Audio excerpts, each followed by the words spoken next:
आसीगला Yes, Yes, sir. sir. Okay. Yes yes पिला join करूचंती आमे चारिटा जर्नल एंट्री लिखिबा जोटा लास्ट क्लास रे आमे पढुथिले खाली मु जर्नल एंट्री लिखिबी ए जर्नल एंट्री मु क्लास एंड रे बुझेबी जेबे हमर जर्नल सरीबो मु सेबे बुझेबी सब पिला माने मो सहित नोट्स लिखिबे रूल नंबर लास्ट केते आमे पढिथिले रूल नंबर 9 रु मु आउतर लिखेबा भी चाहिबी rule number 9 rule number 9 yes treatment of outstanding expenses खाली हमें जर्नल एंट्री लिखिबा जदि आपण माने लिखिचंती फिर भी आउथर लिखिबे रूल नंबर 9 सब पिला माने ऊपर हेडिंग देबे treatment of outstanding expenses what is outstanding expenses मु ऑलरेडी आपण मानको कहि सारी छी सब पिला माने लिखिबे फॉर्मूला फॉर्मूला रे लिखिबे लिखिबे name of expenses account debit name of expenses account debit to outstanding expenses name of expenses account debit to outstanding expenses being expenses outstanding being expenses remain outstanding being expenses remain outstanding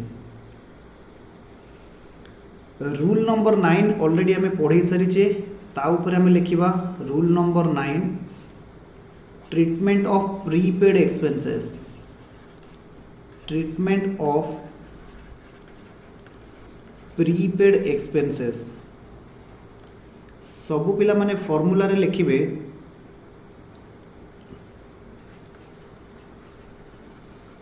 formula for journal entry right yes लिखिबे prepaid expenses account debit prepaid expenses account debit to name of expenses account to name of expenses account being expenses prepaid being expenses prepaid a rule 8 9 रो दी तीनटा example करिबा तापर हमें आगु बुझिबा yes सब पिला लिखिबे example salary prepaid for the year 10,000 salary prepaid for the year 10,000 सब पिला माने बुझिबे प्रीपेड एक्सपेंसेस माने कोन सर आमे मोबाइल फोन जहा रिचार्ज करूचे दैट इज प्रीपेड आमे जहा डीटीएच रिचार्ज करूचे दैट इज प्रीपेड सर किछि पिला मानको घरे थिबो जे से मानकर मोबाइल बिल पोस्ट पेड भी होउची पोस्ट पेड गोटे होउची प्रीपेड गोटे होउची पोस्ट पेड प्रीपेड मींस जेउ एक्सपेंसेस ड्यू हेनी बट आमे एडवांसली पे करूचे ताकू आमे कहू प्रीपेड एक्सपेंसेस सब पिला मानक मु नोट्स लिखैतिली जदि से पिला मानकर नोट्स मने नाही ताहले से माने लिखि नेबे those expenses which are not due मो सहित लिखिबे those expenses which are not due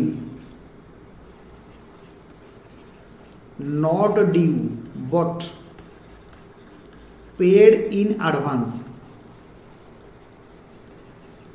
is called as prepaid expenses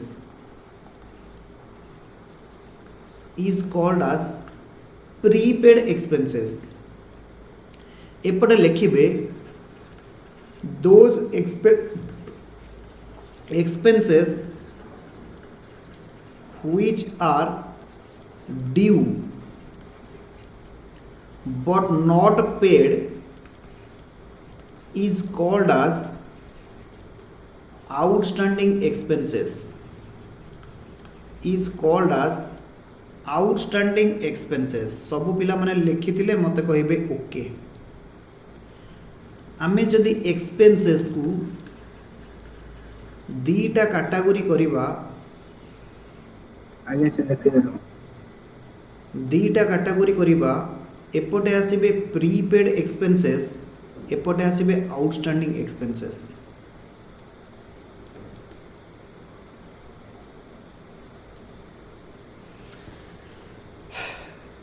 से कौच जो एक्सपेंसेस ड्यू हो जाइए पेमेंट होबा पाई किंतु पेड करा जाए नाही बट नॉट पेड ताको हमें कौन कहबा ना सर प्रीपेड एक्सपेंसेस बोली कहबा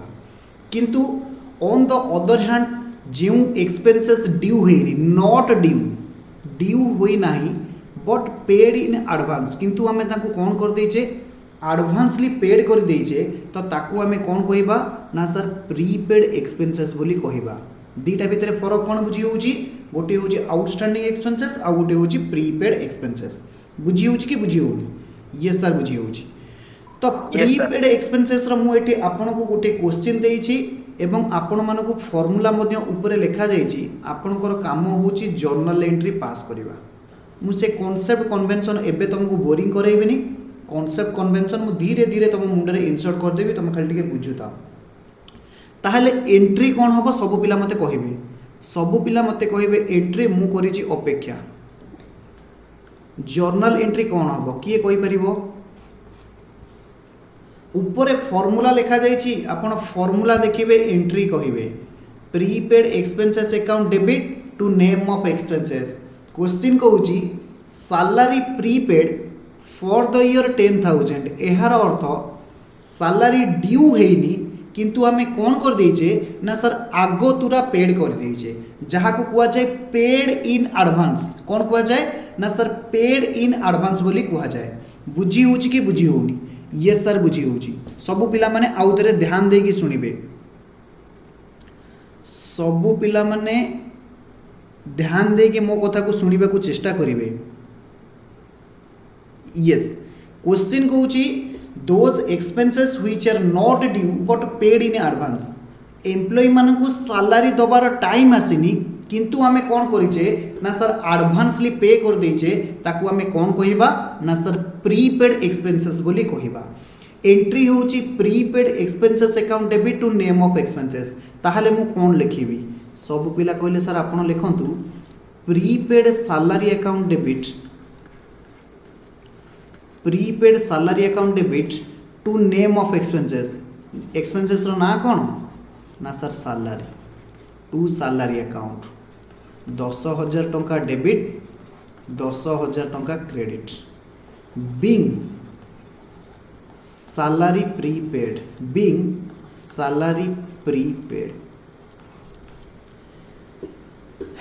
बुझीला किछि पिला कहले सार मु कहली हाँ ना सर आपण जो हमको कही डेट कलम पर्टिकुलर कलम एलएफ कलम डेबिट अमाउंट कलम एंड क्रेडिट अमाउंट कलम तो तार कौन है भाई रे मु आपन को एते पढ़े के आसलिनी मु एतिकी एटलिस्ट आज्यूम करी जे मु आपन को मध्य कही जे आगु को मु गार काटिबिनी बट आपण माने गार काटिबे गार केमती काटिबे ना सर आमे गोटे एमती गार काटिबू एटा डेट हबो एटा पर्टिकुलर हबो एटी गोटे एलएफ आसीଯିव this is debit amount this is credit amount बुझी पारुछंती कि बुझी पारुनो आमे कांसेप्ट बुझीबा मु फॉर्मेट आपन को गोटे जगह रे सिखेछि आमे सबु जाको कांसेप्ट बुझीबा बाकी जर्नल एंट्री जेमती पास करा जाए आमे गार काटी की तार प्रॉपर फॉर्मेट रे आमे जर्नल एंट्री को लिखिबा बुझी पारुथिले मते कहिबे ओके और मते सबु एग्जांपल रे एमती गार काटिया को पड़िबो जोंटी हमर एक्स्ट्रा टाइम जीवो ना सर आमे बुझी पारिबो आमे एते भी गबा पिला नुह आमे बुझी पारिबो वेरी वेरी गुड तो मु कोन करिवि मानि कि चलिबि जे आपण माने समस्त बुझी पारुछंती बेली सर हमको आउ गोटे क्वेश्चन दियंतु करिवा मु कहली आगो कांसेप्ट करिवा ना ना सर हमको आउ गोटे क्वेश्चन दियंतु हमर ए कांसेप्टटा क्लियर होबा दरकार वेरी गुड सबु पिला लिखिबे रेंट प्रीपेड फॉर ₹5,000 एंट्री कौन हो rent prepaid for rupees 5000 entry कौन होबो किए कहबो जर्नल एंट्री कौन होबो prepaid salary account debited to sorry prepaid rent account debited to rent account very very 5000 good prepaid rent account debited to to rent rent account account तो केते लिखिबी rent account 5000 5000 5000 एटी being expenses prepaid being sir expenses हबो ना rent being rent prepaid ଯାହା ଲେଖିବ ଭାଇ ଏ rent ଏଟା ହେଉଛି ଏକ୍ସପେନ୍ସେସ୍ ର ନା ଆପଣ ମଧ୍ୟ ଏଠି ଲେଖିପାରିବେ ବିଙ୍ଗ ରେଣ୍ଟ ପ୍ରିପେଡ୍ କିଛି ଭୁଲ ହେବ ନାହିଁ ନ୍ୟାରେସନ୍ ହେଉଛି ଆପଣଙ୍କୁ ଯେମିତି ମୁଁ ଇସାରା ଦେଲି ଆପଣ ବୁଝିପାରୁଛନ୍ତି ଭାଇରେ ମୁଁ ଏଠି ଜର୍ନାଲ ଏଣ୍ଟ୍ରି ଲେଖିଲି ଆପଣଙ୍କୁ ଦେଖାଯିବା ଦରକାର ଯେ ସାର୍ ଏଇଟା ହେଉଛି ଡେଟ୍ କଲମ୍ ଏଇଟା ହେଉଛି ପର୍ଟିକୁଲାର କଲମ୍ ଏଇଟା ଏଲ୍ଏଫ୍ ଏଇଟା ଡେବିଟ୍ କଲମ୍ ଏଇଟା କ୍ରେଡିଟ୍ କଲମ୍ ସିମିଲାରଲି ଯିଏ ବି ଏକ୍ସାମିନର ଦେଖିବ ସିଏ ବି ବୁଝିପାରିବ ନ୍ୟାରେସନ୍ ମାନେ କ'ଣ एक संक्षिप्त बरणी आपण एक्सपेंसेस लिखु रेंट कौन लिखु जहाँ हेल्ले भी चलो किंतु आप फर्मूलार भूल न होगा दरकार नारेसन रे वर्ड एपट सेपट हेल्ले चलो किंतु आप जो जर्नल एंट्री जो फर्मूला लिखुंट सेठी आप वर्ड एपट सेपट करें ना वेरी वेरी गुड बुझीपार यस सबु पिला कहे यार एंट्री कौन हम interest paid in advance interest paid in advance for rupees 5000 interest paid in advance for rupees 5000 the pre interest account prepaid interest account to interest account debited to prepaid interest account interest account debit to to interest account interest account अन्य पिला माने बुझी पारुछ तो मु बहुत speed ही जाउची कि मते रिप्लाई दबो सबु पिला बुझीबा दरकार कारण मु समस्त पई एठी कष्ट करूची आपण मानक मोर इरादा होची ऑब्जेक्ट होची सबु पिला बुझीबा दरकार बीइंग इंटरेस्ट पेड प्रीपेड बा पेड इन एडवांस सबु पिला माने बुझीबे सर आपण एठी क्वेश्चन कोन पई चेंज करले हमको आगे कोन आपण कॉन्सेप्ट जदि बुझीथिबे क्वेश्चन जिते बुलेकी देले भी आमे फटाफट धरि परिबा कॉन्सेप्ट कोन ना सर कॉन्सेप्ट होची प्रीपेड रो एक्सपेंसेस रो माने कोन ना सर जेउ एक्सपेंसेस ड्यू हेनी बट मु कोन कर देछि एडवांसली पे कर देछि ताकू आमे कोन कहिबा ना सर प्रीपेड एक्सपेंसेस बोली कहिबा ताकू आमे कोन कहिबा ना सर प्रीपेड एक्सपेंसेस बोली कहिबा क्वेश्चन कहूँ इंटरेस्ट पेड इन एडवांस माने कौन ना sir itself prepaid paid in advance रो माने होउची ही प्रीपेड बुझिएला पेड इन एडवांस रो माने होउची कौन ना सर प्रीपेड हबो यस पिला कहले सर हमको आउ गोटे एग्जांपल दियंतु very good wages outstanding for the year rupees 2000 wages outstanding for the year rupees 2000 सबु पिला कहिबे either this is prepaid or outstanding sir outstanding very good outstanding रो माने कोन ना sir due but not paid due but not paid माने दबा पाई समय हे गलानी किंतु आमे ताकू कोन करिने ना सर पेड करिने जहा को आमे आउटस्टैंडिंग बोली कहू आउटस्टैंडिंग माने जदि आपण ओडिया रे बुझिबे आउटस्टैंडिंग माने दबा को अछि आउटस्टैंडिंग माने दबा को अछि ओडिया जदि कोडी भूल हो मते क्षमा करिवे आउटस्टैंडिंग माने दबा को अछि बुझी होजी तो यस सर बुझी होजी ताहले आपण आउटस्टैंडिंग रो फार्मूला देखिबे ना प्रीपेड रो फार्मूला देखिबे सर आपण प्रीपेड रो फार्मूला देखिबो वेरी गुड आपण कहार फार्मूला देखिबे ना सर आउटस्टैंडिंग रो फार्मूला देखिबो वेरी गुड सर आपण काई कहले प्रीपेड मो इच्छा मु कहिबी आपण माने पाठ बुझिबा दरकार मु तो केते भूल कहिबी केते ठीक कहिबी आउटस्टैंडिंग रो एंट्री देखंतु name of expenses account debit name of expenses account debit to outstanding expenses आपण फॉर्मूला बुझंतु मु तापर आपन को बुझौची एटा काई होची कोन होची मु बुझेबी name of expenses account debit to outstanding expenses ताहले हम क्वेश्चन की चला क्वेश्चन रे कोन देइची ना सर क्वेश्चन रे देइची वेजेस आउटस्टैंडिंग फॉर रुपीस 2000 ताहले जर्नल एंट्री कोन होबो किए कहिबो सर मु कहि टिके रुओ बाकी पिला भी आंसर दियंतु मु चाहू जे सब पिला पार्टिसिपेट करो भाई रे अन्य पिला की आंसर दियो स्वाधीन सब्यसाची दी जन को छाड़ी के आउ के आंसर दियो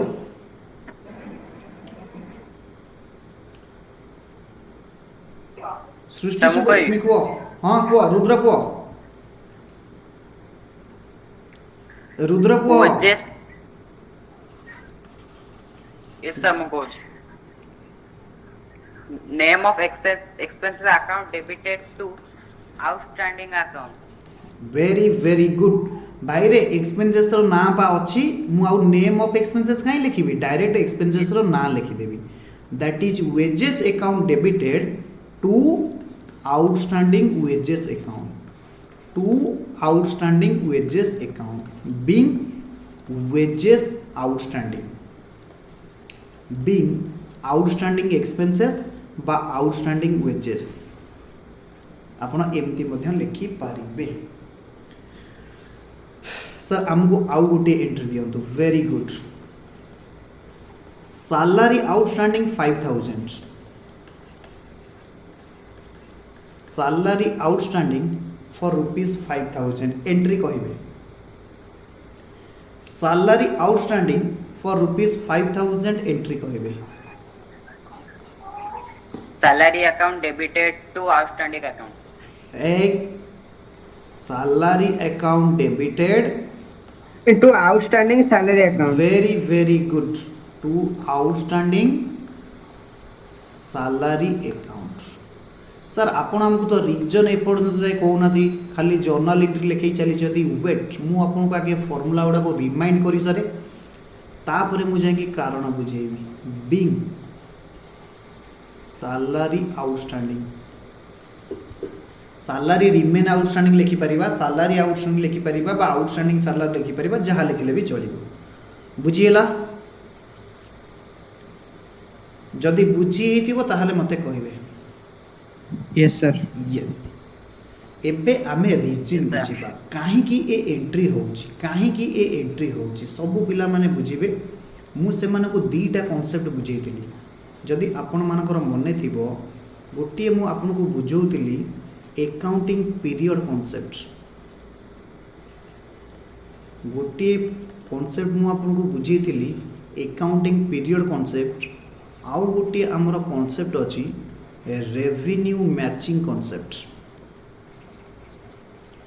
ये दीटा कांसेप्ट बुझिबार समय आसी जाय आपण बुझंतु मु आपको बेसी किछि लिखेबिनी बोरिंग करेबिनी मु बुझिबा को चेष्टा करूछि प्रथम पॉइंट रे मन रखिबे अकाउंटिंग पीरियड कांसेप्ट कहूची बिजनेस रो लाइफ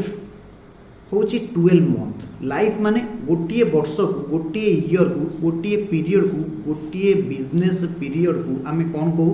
ना सर 1/4 करंट ईयर रो आरंभ हुए एवं 31/3 नेक्स्ट ईयर रे शेष होबो अकाउंटिंग पीरियड कांसेप्ट कहूची बिजनेस रो टोटल लाइफ को छोटो छोटो पार्ट रे डिवाइड करा जायछि सो दैट सेई जो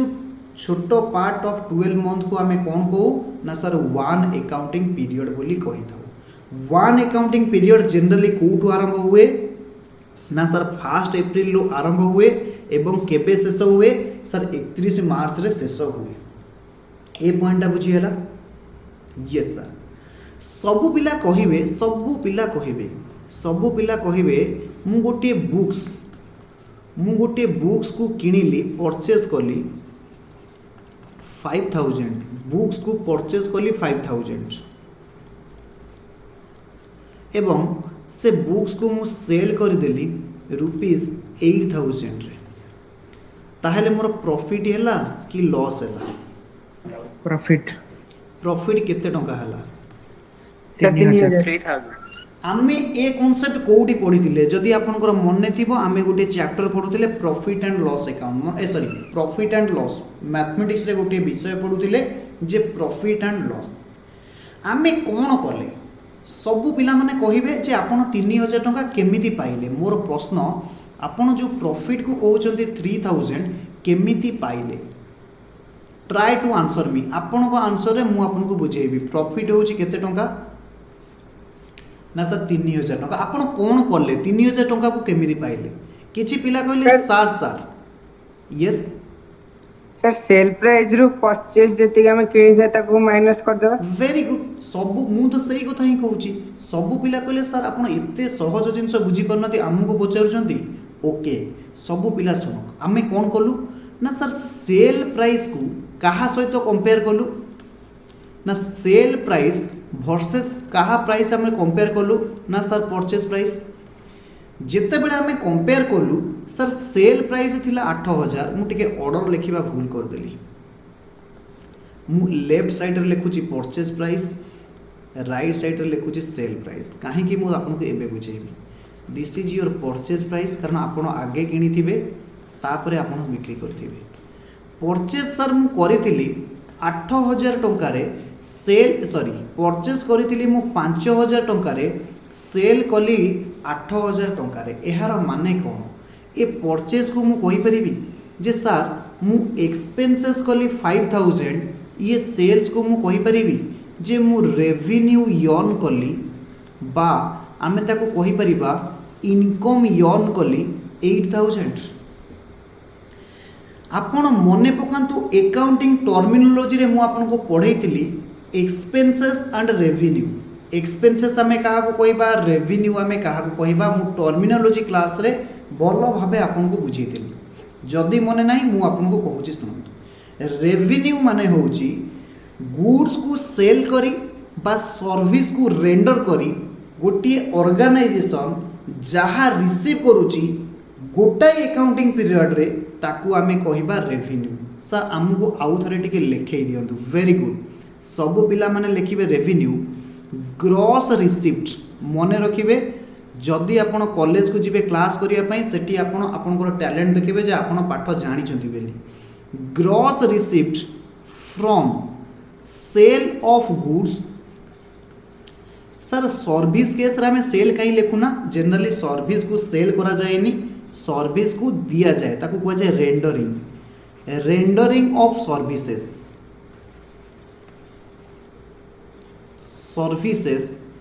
ड्यूरिंग एन अकाउंटिंग पीरियड आमे ताको कौन कहि थाउ ना sir during an accounting period आमे ताको कौन कहि थाउ ना इज कॉल्ड एज रेवेन्यू ताको आमे कौन कहू ना सर रेवेन्यू बोली कहू बुझी पारिथिले मते कहिबे ओके ताहले एक्सपेंसेस रो माने कौन ना सर एक्सपेंसेस रो माने होची amount spent during an accounting period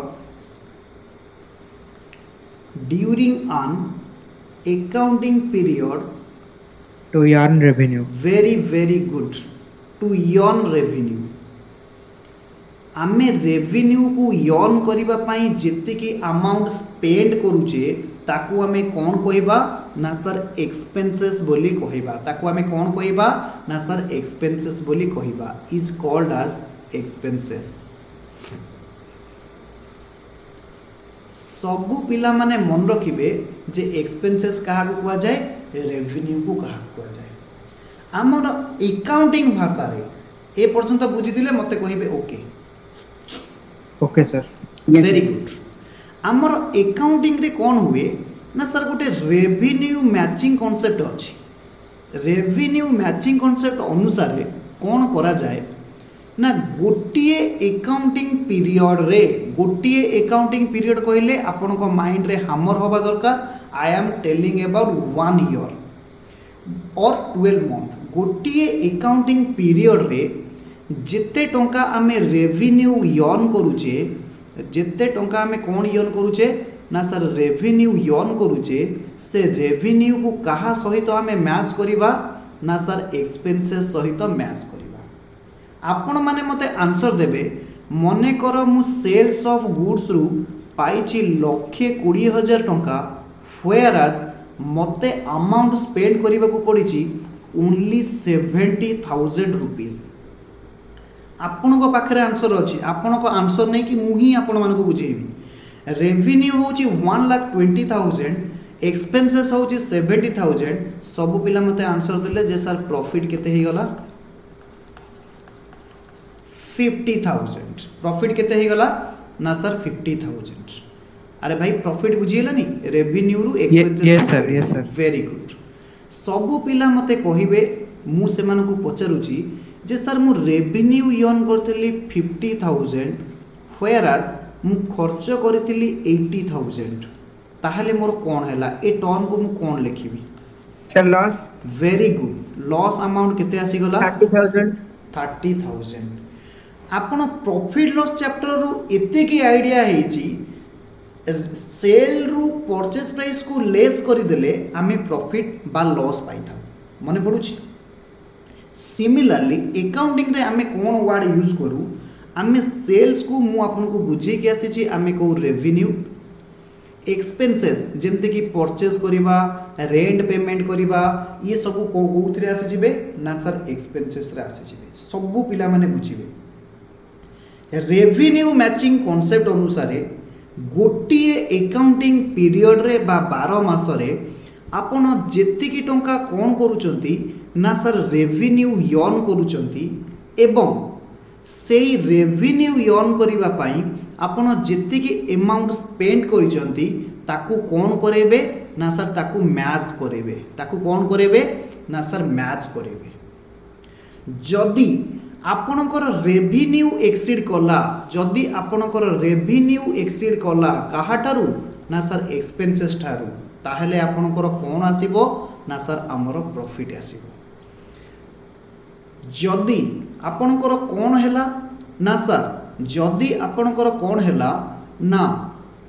expenses exceed कला रेवेन्यू को ताहले आपणकर कोन आसीबो ना सर लॉस आसीबो। बुझी होची कि बुझी होनी this is what about revenue matching concept. बुझी हैला एई पर्यंत बुझी हेतिले समस्त मते कहबे यस सर। मु आपन को ओवरऑल एबे दीटा पॉइंट कहिछि कोन कहिछि ना अकाउंटिंग पीरियड कांसेप्ट होछि 12 मंथ। ए पीरियड को हमें केते दिन कहू ना सर 1 ईयर बा हमें 12 मास बोली कहि थाउ। केते दिन कहि थाउ ना सर 12 मास बोली कहि थाउ। रेवेन्यू मैचिंग कांसेप्ट कहूची एही 12 मास रे आपण जेतिकी टंका कोन यन करूचंती ना सर रेवेन्यू यन करूचंती ताकू कहा सहित मैच करेबे ना सर एक्सपेंसेस सहित मैच करेबे। जदि रेवेन्यू जीती गला मीन्स रेवेन्यू विन करी गला माने रेवेन्यू एक्सीड करी गला कहा को ना सर एक्सपेंसेस को। जदि रेवेन्यू एक्सीड करूची एक्सपेंसेस को ताहले हमें ताकू कोन कहिबा ना सर प्रॉफिट हैला। से मैच रो रिजल्ट कोन आसीबो ना सर प्रॉफिट आसीबो। एही मैच रे जदि एक्सपेंसेस एक्सीड करूची रेवेन्यू को ताहले विनर की हेबे चैंपियन की हेबे ना सर लॉस हेबे चैंपियन। आपण बुझी पारुथिले मते कहिबे ओके मु नेक्स्ट पॉइंट को जिबा को चाहूची। यस सर के बुझिए सिंपली कथा भाई आमे गोटिए 12 मास मन रोची तो गोटिए अकाउंटिंग पीरियड 12 मास रे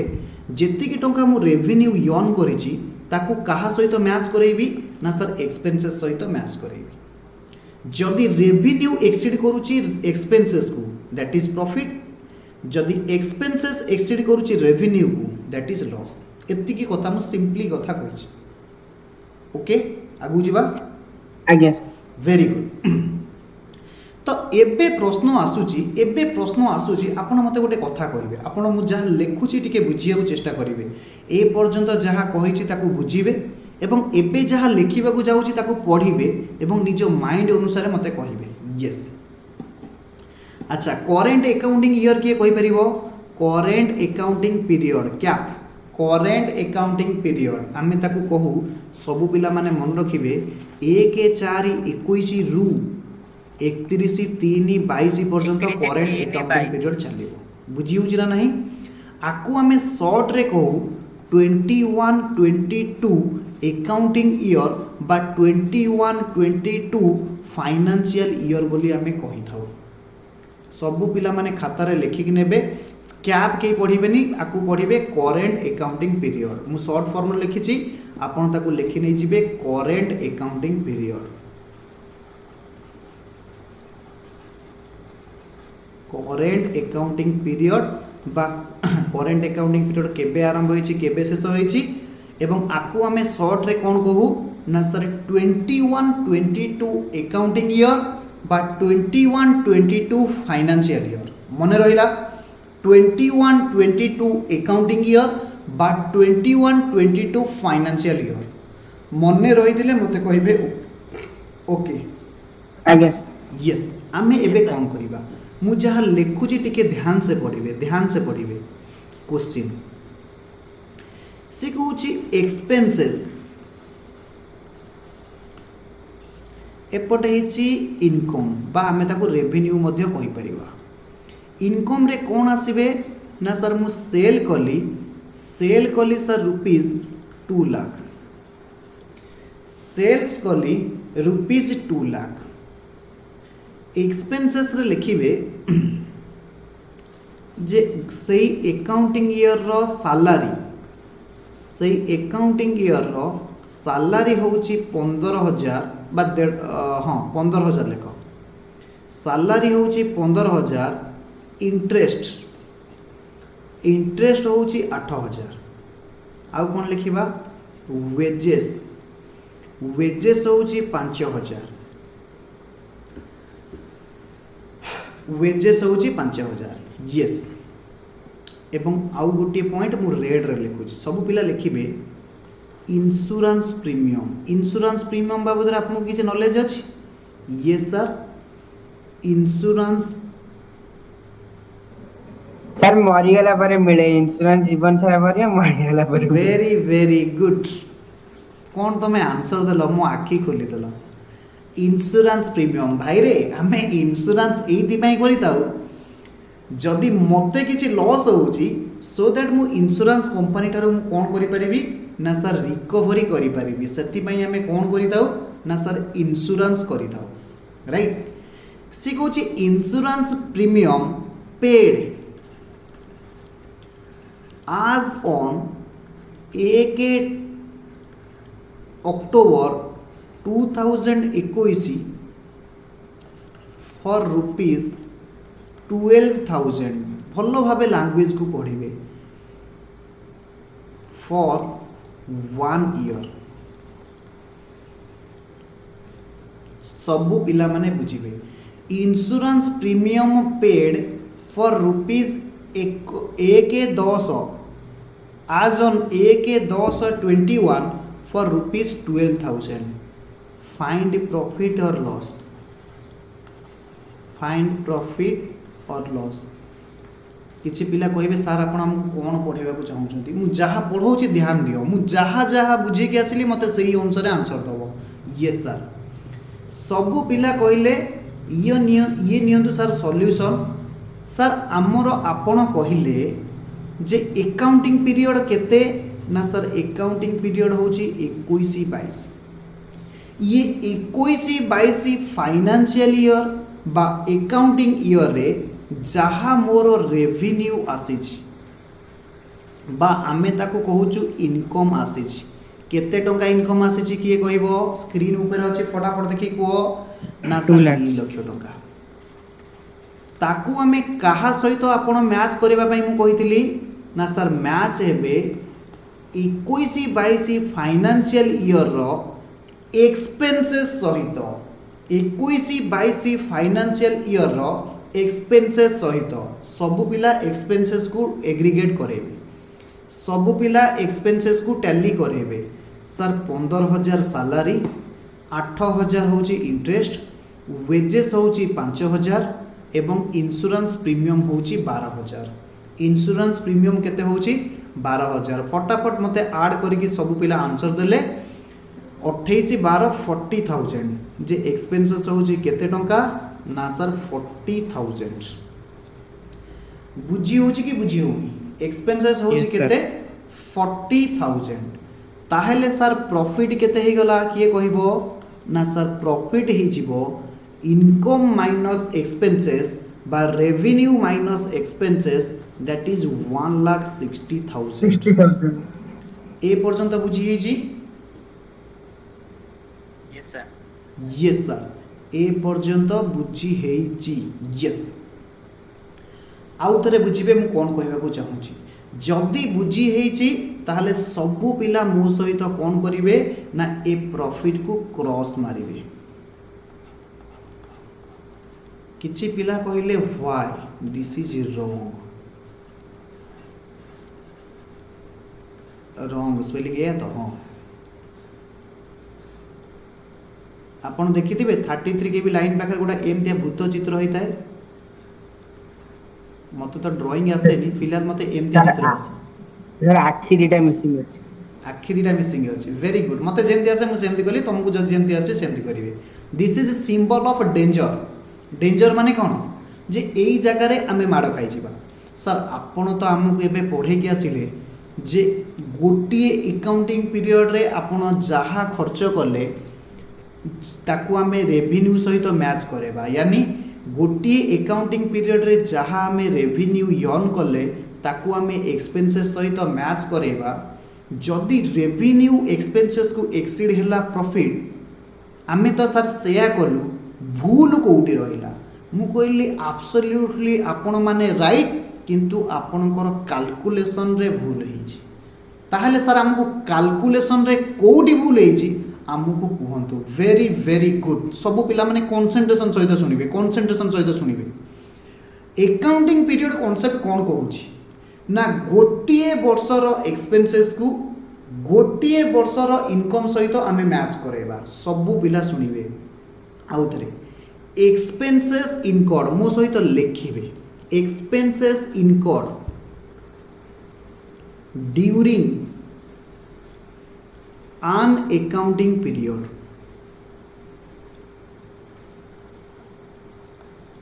एपटे कौन लिखिबे income received income earn received no earn during an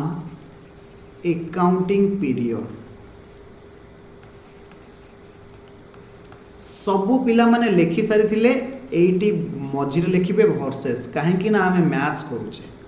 match बेले वर्सेस लिखा जाए India versus England yes India versus Pakistan similarly आमे एक्सपेंसेस वर्सेस इनकम लिखुतिले ए एक्सपेंसेस आमे केते लिखिबा सबु पिला माने कंसंट्रेशन सहित सुनिबे सर एक्सपेंसेस इनकर्ड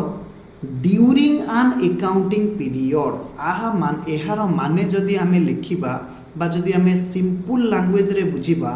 मु ओडिया रे लिखुची 21-22 फाइनेंशियल ईयर रो एक्सपेंसेस को कंसीडर करा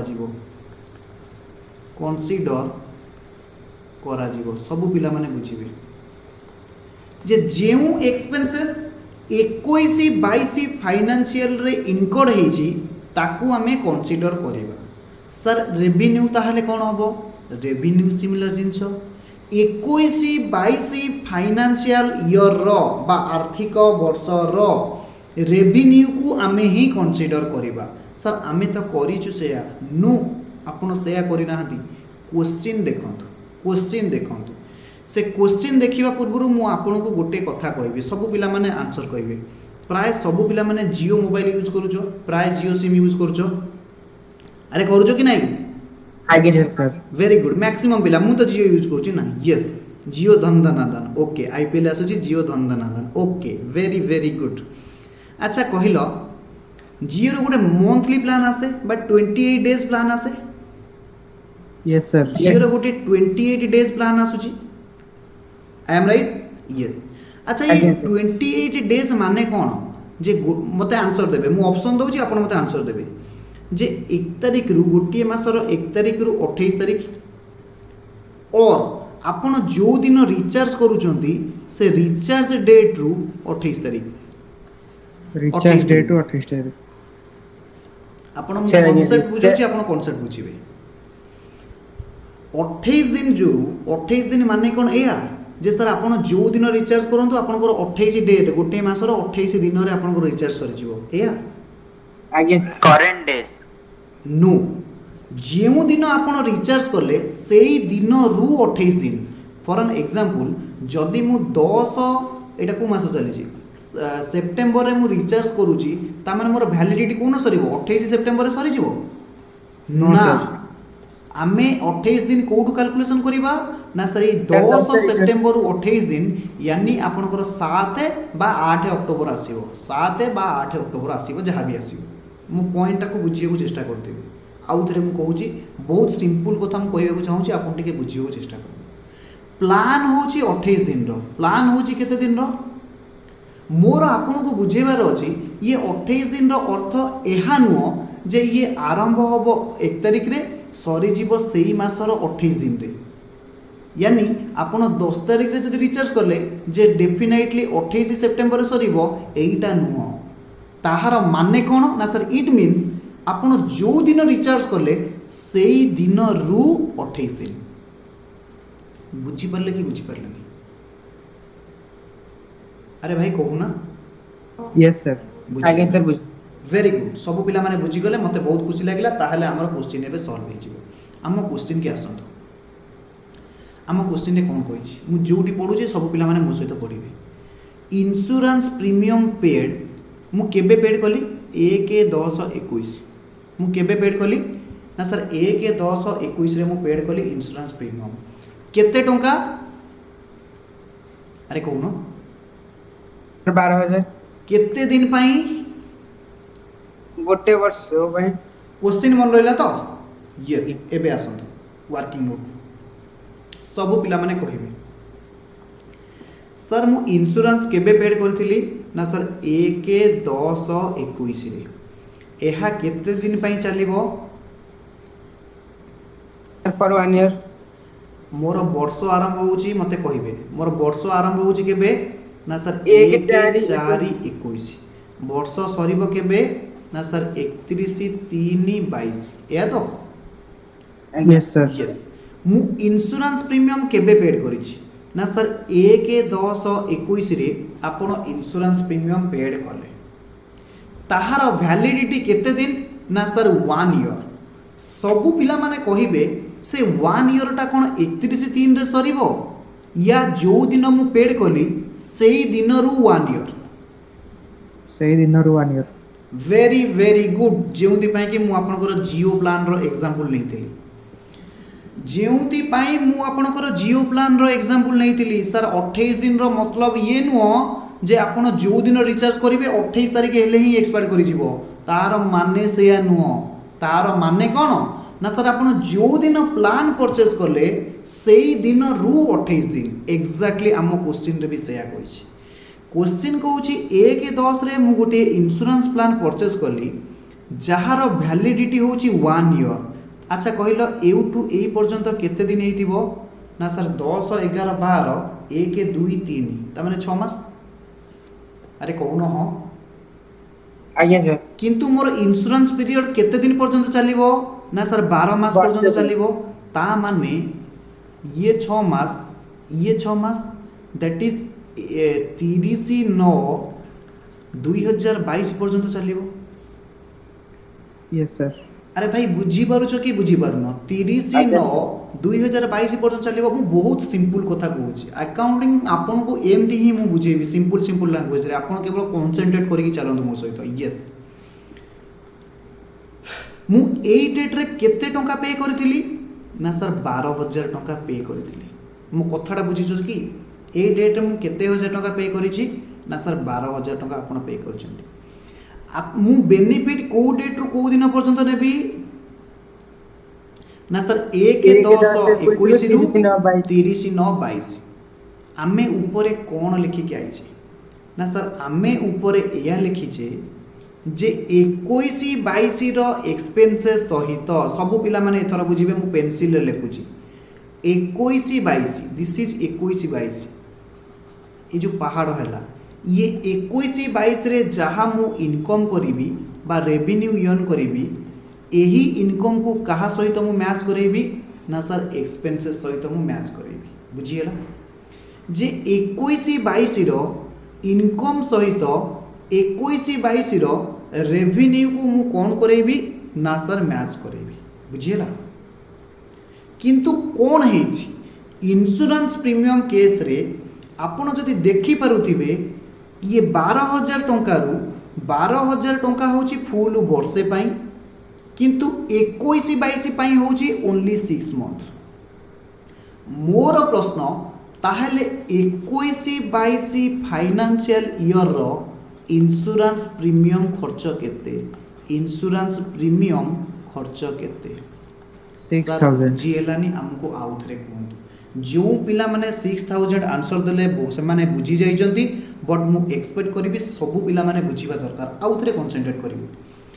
भाई मु 1-10 रु इंश्योरेंस नेली वर्षे पाई जोटा सरीबो 30/9/22 रे मोर प्रश्न जे 21-22 फाइनेंशियल ईयर रे केते टंका इंश्योरेंस प्रीमियम ना सर 21-22 फाइनेंशियल ईयर रो केते मास रहउची ना सर 21-22 फाइनेंशियल ईयर रे आपण केवल 6 मास ही यूज करि पारिबे ना बुझियो जल्दी सर 12 मास को होउची 12,000 ताहेले 6 मास को केते टंका हबो ना सर 6,000 ताहेले मु कहि परिबी 21-22 फाइनेंशियल ईयर रो इंश्योरेंस खर्च होउची 6,000 आज्ञा सर यस सर ताहेले आउ 6,000 कोन ना सर आउ 6,000 जहा इंश्योरेंस प्रीमियम रहिला ताकू मु कहि परिबी 22-23 फाइनेंशियल ईयर रो खर्च बेली आज्ञा सर 22-23 फाइनेंशियल ईयर रो खर्च बेली कहि परिबी ता माने Yes, सब sir. पिला आमे जोटी कैलकुलेशन करूथिले आसीबे जे एक्सपेंसेस रे मु केते नेबी सब पिला माने मो सहित फ्रेश कैलकुलेशन करिवे एपटे आपनकर रेवेन्यू थिला केते ना सर रेवेन्यू थिला केते थिला 2 लाख 2 lakhs एक्सपेंसेस केते थिला गोटी गोटी आइटम कहिबे एक्सपेंसेस केते थिला मु जूम आउट कर दउची सब पिला माने क्वेश्चन आउ पेज न उल्टे की इट देखंतु जे सर सैलरी अछि 15,000 सैलरी अछि 15,000 तापरे इंटरेस्ट अछि 8,000 प्लस वेजेस अछि 5,000 एटी मु पेन चेंज करूची इंश्योरेंस को केते लिखिबी ना सर इंश्योरेंस को आपण लिखंतु 12,000 इंटू 6/12 आपण जोटा को कहउचंती 6,000 मु ताको लिखुची ता कैलकुलेशन ता आपण 6,000 केमति पाइले ना एहार वैल्यू होउची 6,000 तो यस आपण एमति पाइले ना एडी पा हमें कैलकुलेशन करले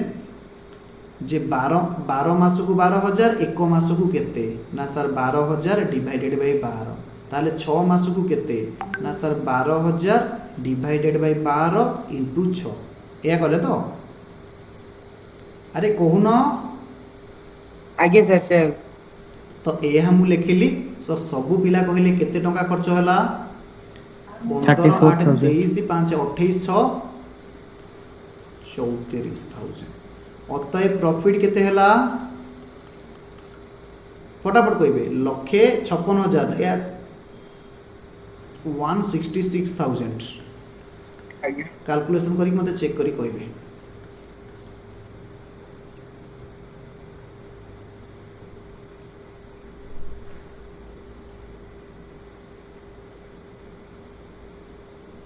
हबो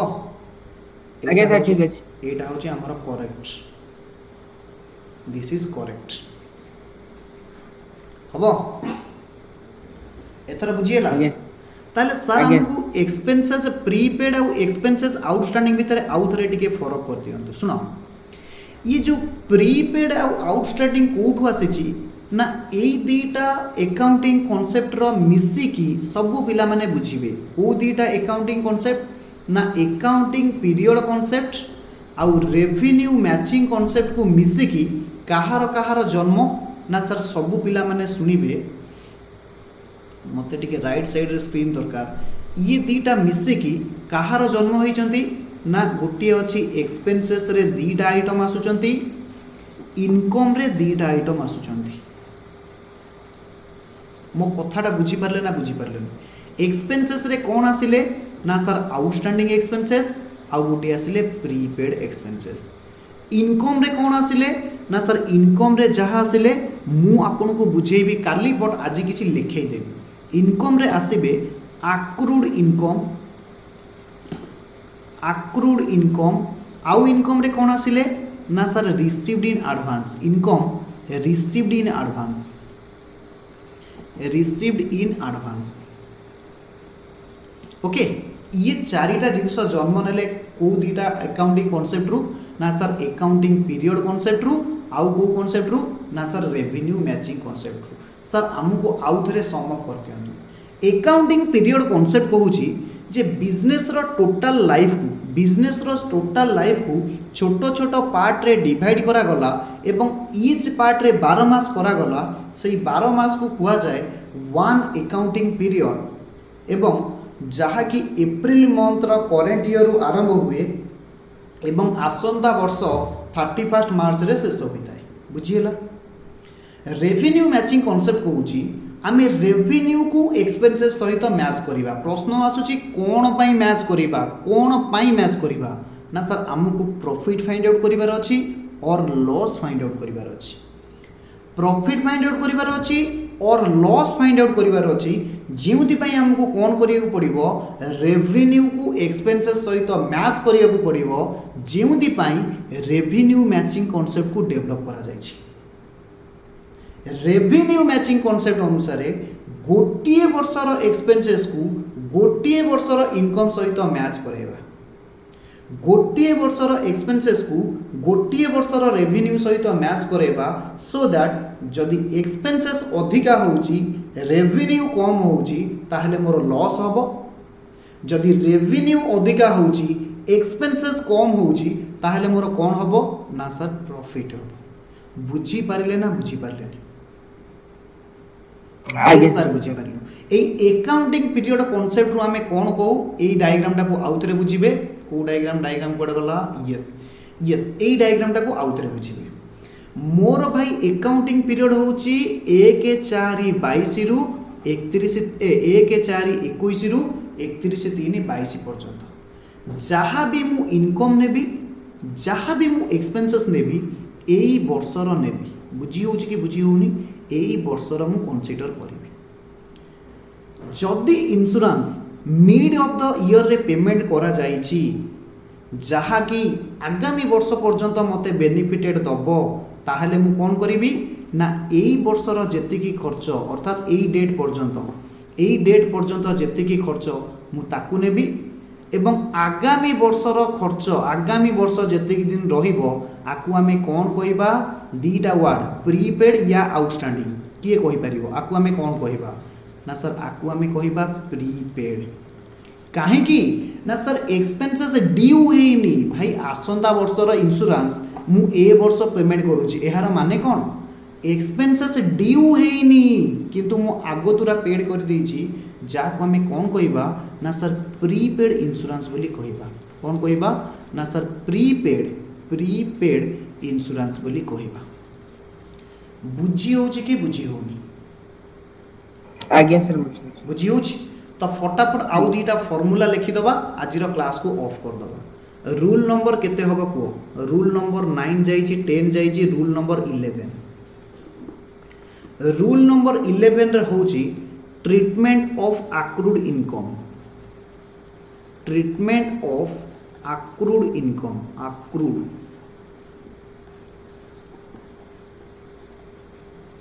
सब सर अक्रूड माने कहूँ भाई रे टिके अपेक्षा कर सब मु लिखेबी सब पिला माने लिखिबे मीनिंग अक्रूड इनकम रो माने कोन लिखिबे इनकम व्हिच आर यर्न जो इनकम को आमे यर्न करि सरलु but not received is called as accrued income is called as ACCRUED accrued income ताको हमें कौन कहिबा ना sir accrued income कहिबा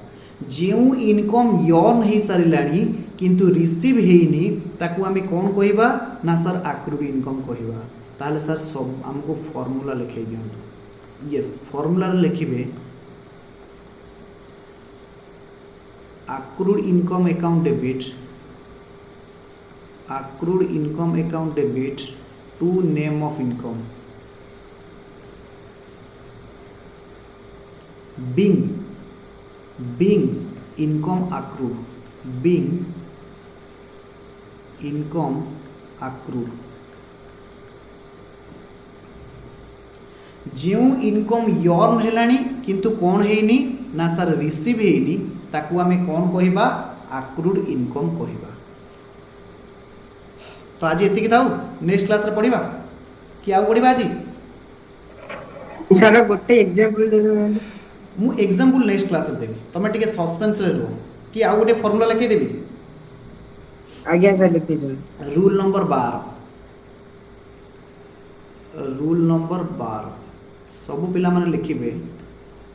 treatment of के क्लास रो लीव करिबेनी किछि पिला मानकर कोरी अछि treatment of income received in advance income received in advance treatment of income received in advance formula रे लिखिबे